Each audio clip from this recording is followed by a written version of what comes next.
Colours के popular television show सिर्फ तुम में हमें काफी इंटरेस्टिंग ट्रैक देखने को मिल रहा है। पिछले एपिसोड में भी हमें हाई वोल्टेज ड्रामा देखने को मिला, जहां हमने देखा कि जो सुहानी थी वो अपने क्लासेस को लेकर काफी ज्यादा डिटरमाइंड है, उसे अपनी सारी क्लासेस लेनी है डॉक्टरी की। लेकिन हम देखते हैं कि एपिसोड की शुरुआत में सुहानी जो है क्लास के लिए लेट हो जाती है, जिसके बाद वो अपने प्रोफेसर को सॉरी कहती हुई नजर आती है और उसके प्रोफेसर उसे माफ भी कर देते हैं और क्लास में बिठा देते हैं। जिसके बाद सर जो है वो कई सारे सवालात पूछते हैं और कई सारे लोगों के जवाब जो है वो गलत निकल कर आते हैं। लेकिन जब वो सुहानी से एक क्वेश्चन पूछते हैं तो सुहानी बिल्कुल सही आंसर देती है, जिसके बाद सर जो है उसे काफी ज्यादा प्रेस करते हुए नजर आते हैं। सुहानी जो है लगातार मेहनत करती हुई और क्लासेस अटेंड करती हुई नजर आती है और पढ़ाई पे अपना पूरा ध्यान लगाती हुई नजर आती है। जिसके बाद हम ये देखेंगे कि फिर रिजल्ट का दिन आता है और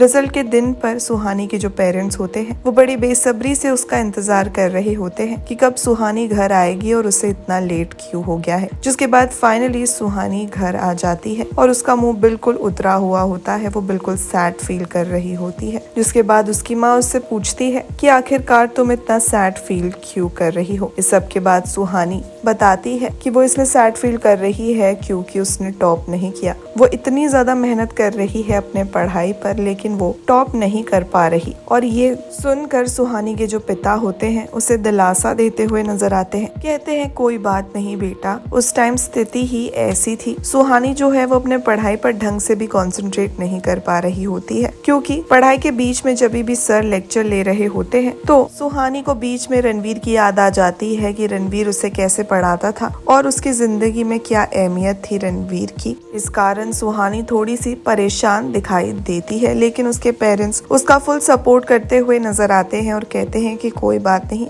और इस सब के चलते भी सुहानी सोचती है कि लेकिन अब मैं और पढ़ाई करूंगी, लेकिन कहीं ना कहीं उसे पीछे रणवीर की याद आ रही होती है और इस चीज को वो एक्सप्रेस करती हुई नजर आती है अपने पेरेंट्स के साथ कि मैं रणवीर को और उस यादों को भूल ही नहीं पा रही हूँ कि वो कैसे बदल गया और मुझे छोड़कर चला गया। जिसके बाद हम आगे देखते हैं कि रणवीर की माँ ममता जो होती है वो भी काफी ज्यादा परेशान होती है रणवीर को लेकर कि रणवीर जो है वो अपनी जिद पर अड़ा हुआ है। वहीं यहाँ पर ममता जो है वो परेशान होती है, उसे रणवीर की याद आ रही होती है और वो यादों को याद करती है जब रणवीर और उसने अच्छे मोमेंट स्पेंड किए थे साथ में। जिसके बाद वो भगवान से ये दुआ करती है कि उनका जो बेटा है वो सुधर जाए, ठीक हो जाए और अपनी डॉक्टरी में वापस आ जाए। जो उसने इतनी मेहनत की थी सब कुछ ठीक हो जाए और वो घर वापस आ जाए और रणवीर ऐसी बेवकूफी ना करे। ये सब प्रे करती हुई नजर आएगी ममता भगवान से। जिसके बाद वो ऊपर स्टेप से जा रही होगी घर पर और ममता के साथ एक बहुत बड़ा हादसा हमें देखने को मिलने वाला है। हम ये देखेंगे कि ममता स्टेप से ऊपर जा ही रही होती है कि उसका पैर एक स्टेप पर फिसल जाता है और वो गिर जाती है बहुत बुरी तरीके से। जिसके बाद सारे घर वाले ममता को बचाने के लिए आ जाते हैं और ममता को बचाने के बाद वो ममता को हॉस्पिटल लेकर जाते हैं। लेकिन ममता की एक शर्त होती है कि मैं तब तक अपना इलाज नहीं कराऊंगी जब तक रणवीर जो है वापस नहीं आ जाता और मेरी बात नहीं मान लेता। रणवीर को फोन लगता है और ममता जो है रणवीर से ये बात कहती हुई नजर आती है। रणवीर काफी ज्यादा चिंता करता है अपनी माँ की कि उसकी माँ ऐसा क्यों बोल रही है और अपना इलाज क्यों नहीं करा रही। पहले तो रणवीर यही सुनकर काफी शॉक्ड रह जाता है कि उसकी माँ का ये एक्सीडेंट हो गया है। जिसके बाद बता दे कि रणवीर इस शर्त को मान लेता है कि उसकी माँ जो भी कहेगी वो करेगा, वो अपनी डॉक्टरी में वापस आ जाएगा।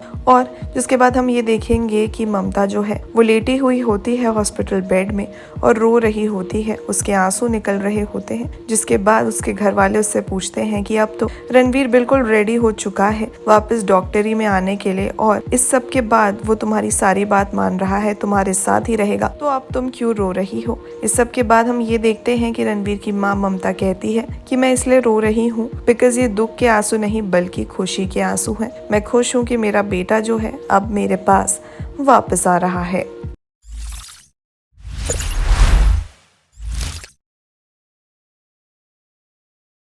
SD पंट अब बुकी के साथ नहीं कंपनी के साथ खेलो, खुद से करो डिपॉजिट, खुद से करो विदड्रॉ, ना कोई रूल्स ना कोई लिमिट, 24/7 कस्टमर सर्विस के साथ with trust and luck. Let's get you winning eight sdpant.com, link in description.